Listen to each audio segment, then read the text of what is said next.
Another mystery that has baffled generations for over 100 years is the murder suspect for the Whitechapel killings of the prostitutes in London around the late 1880s. The evading suspect was nicknamed Jack the Ripper.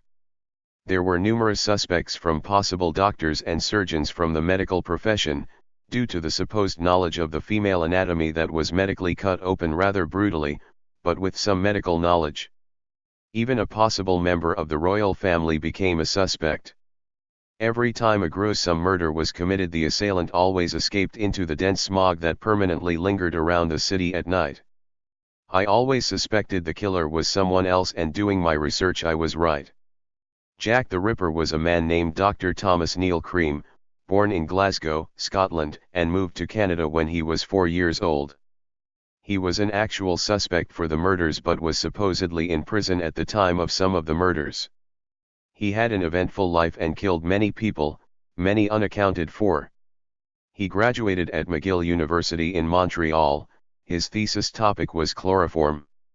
He attended St. Thomas's Hospital Medical School in London for postgraduate training.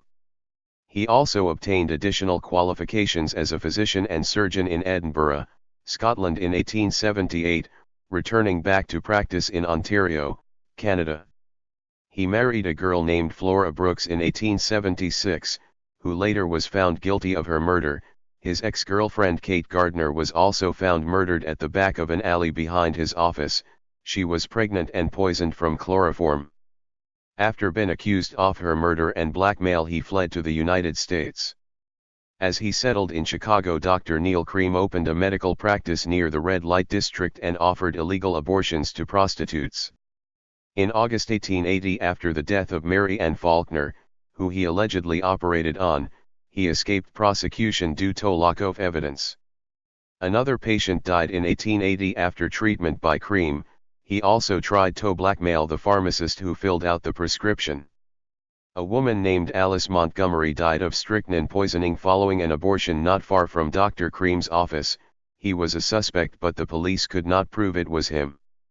He also poisoned a man called Daniel Stott by strychnine poisoning and was later convicted for the murder and sent to prison for life. He was later released by the warden after Dr. Cream's brother paid a bribe to the local authorities. Somehow he escaped prison in between his release and committed the murders in London. He had a body double who helped him and covered for him. He returned to London and poisoned at least 4 more people by poisoning. While in London, Dr. Cream met a man called Mr. McIntyre, who was a New York police sergeant, and gave him a tour of the Ripper's victims' houses. The policeman was surprised how much detailed knowledge he had of the murders. The police then at Scotland Yard put Dr. Cream under surveillance and discovered his fondness for visiting prostitutes. He was later captured and convicted for poisoning 4 of his victims and was hanged in Newgate Prison in 1892, aged 42 years old. He sent a letter to the police concerning the Jack the Ripper murders. This letter was tested under modern handwriting computer programs and found to be over 99% accurate. He was never convicted as Jack the Ripper but was definitely the murderer. Case closed. Please kindly subscribe and like, as I do need extra views. Don't forget, knowledge is power.